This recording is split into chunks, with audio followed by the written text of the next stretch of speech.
How's it going, people? Bobby here once again. You might know me online as Ironhammer5, and today I'll bring you a quick video about the itaste CLK 1280 from Innokin.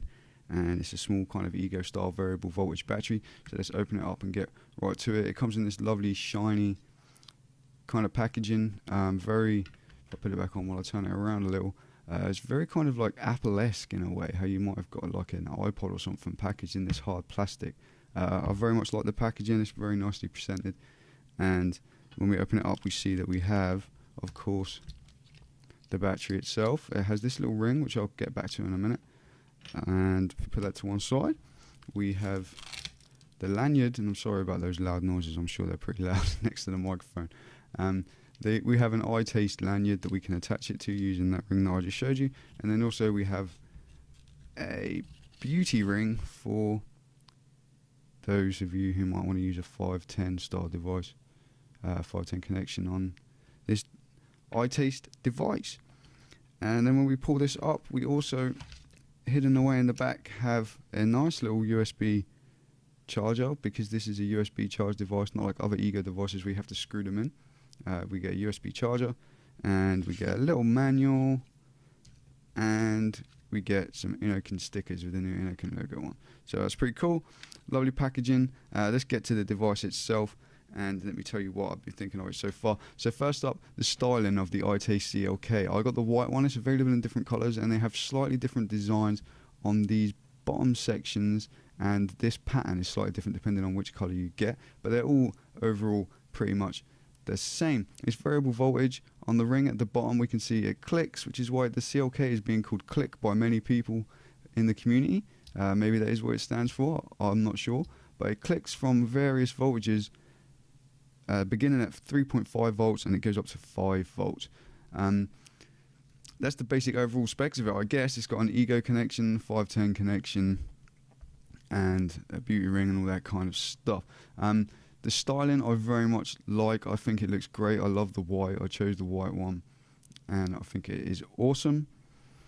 I think it just looks great. It looks nice. The form factor is great. It's a 1280 milliamp hour battery, and it's basically 1300. I have another 1300 here, and to compare the sizes of the two, you can see this one is far shorter, and it is also a little bit wider in diameter, if you can tell, and it just feels nice in the hand. It's the size of my hands. I haven't got very big hands, but it just fits nicely in my hand. It feels nice to hold. I really like the form factor. I prefer a shorter, slightly wider battery than a really long one like this. So that's that. I'm loving it overall. It's USB pass-through, so you can use it while charging. You don't have to screw it in to charge it up, and many people will say that's a safer option too, because it means that the circuitry to regulate the voltage going in is more than likely in the device rather than in the charger. So as long as you don't plug it into anything like a crazy wall adapter that's putting out too many volts, you should be pretty safe charging this one and not have to worry about it too much, I would say. When we power it up, we have a green light that comes on. It's 3 clicks to turn it off and on, and I prefer that to 5. It just seems 5 seems a bit extreme sometimes. And you can see when you power it on, it does the little traffic light thing. It goes red, yellow, and then green, which means you're good to go. And then as the battery fades, you will see that it goes yellow and then it goes red to let you know that you need to charge it up, which on an ego battery, just having that kind of little bit of information to say, yep, your battery's getting low, you're going to need to charge it soon, it's kind of like peace of mind. With another device which only has one colour light, you would kind of be wondering, have I got much juice left? You can kind of notice when it's starting to wane finally, but it gets a little bit annoying if you're kind of thinking, I wonder what's happening. So at least with this one you can see. So I'm liking that. I'm loving the fact you can charge it up by USB and use it as a pass-through, so you can use it while it's charging, and I'm loving the design overall. There is, however, a couple of tiny things that I don't like so much. Firstly, this beauty ring, as you can see if I screw it on, is wider than the device there, obviously, but if we put the lanyard ring on first, which is this one,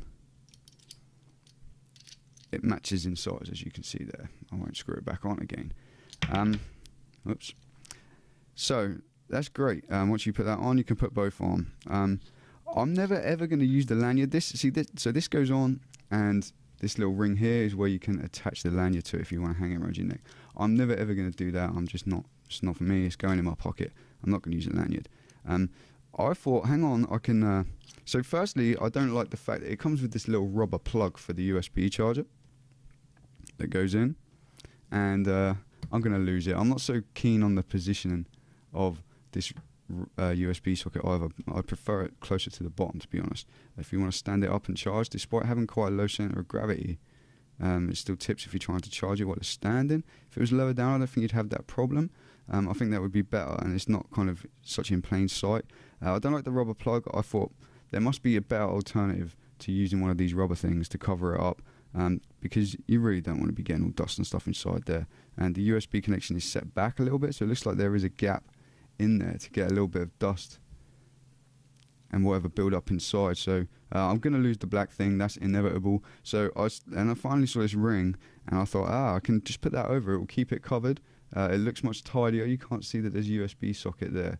And firstly, I thought, why is the finish different on these parts? On all the other metal parts on the device, it's kind of like this brushed kind of duller stainless steel kind of finish.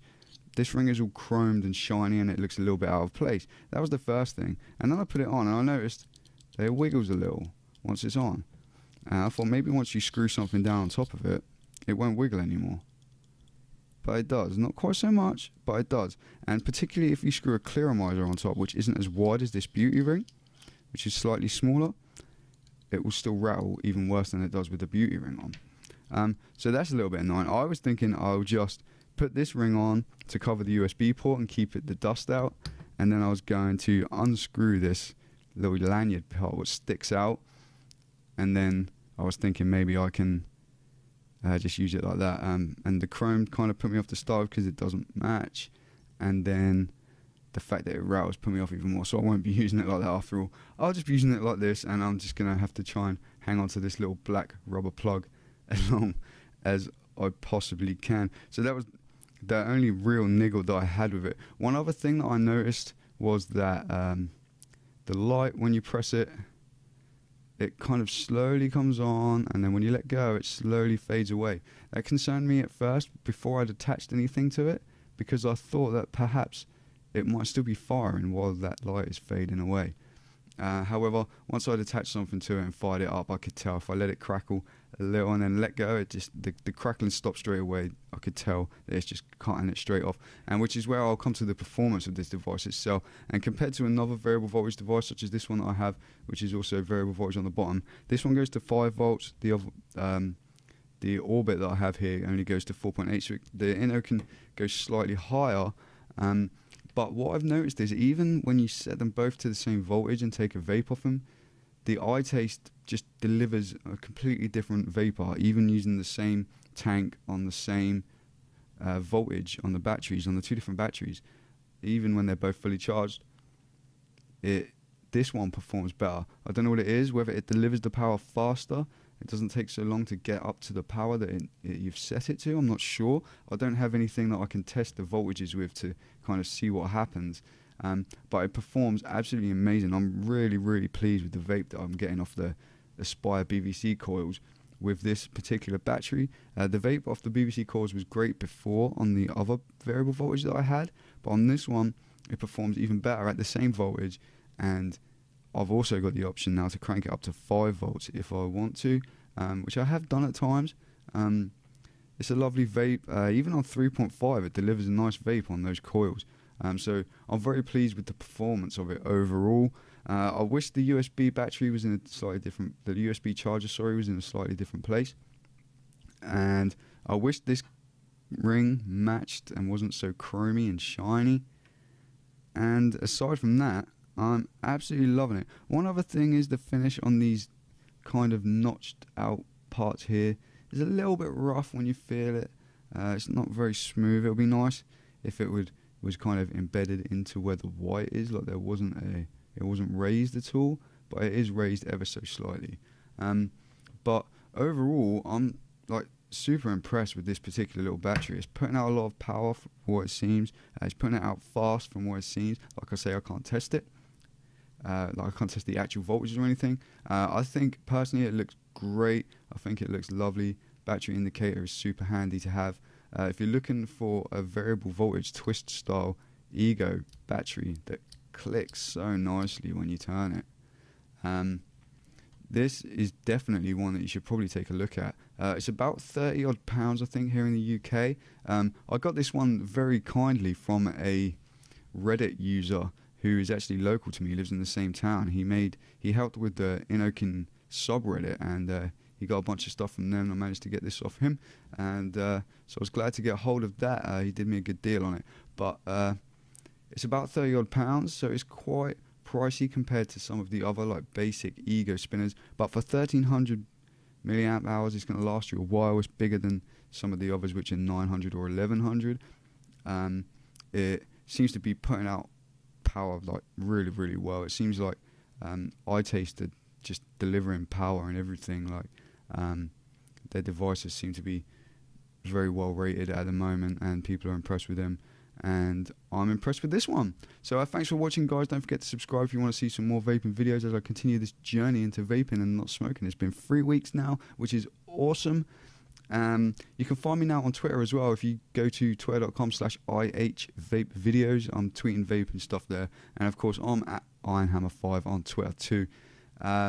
itaste CLK 1280, highly would recommend it if you want Ego type style devices, something small you can get in your pocket that's going to deliver a bit of power to a tank on top. I don't think you can go far wrong with this one. Apart from the tiny little things I mentioned, I'm very impressed. So thanks for watching, guys, and I'll see you all soon. Bye bye for now. I'll wave this way this time. Bye, guys.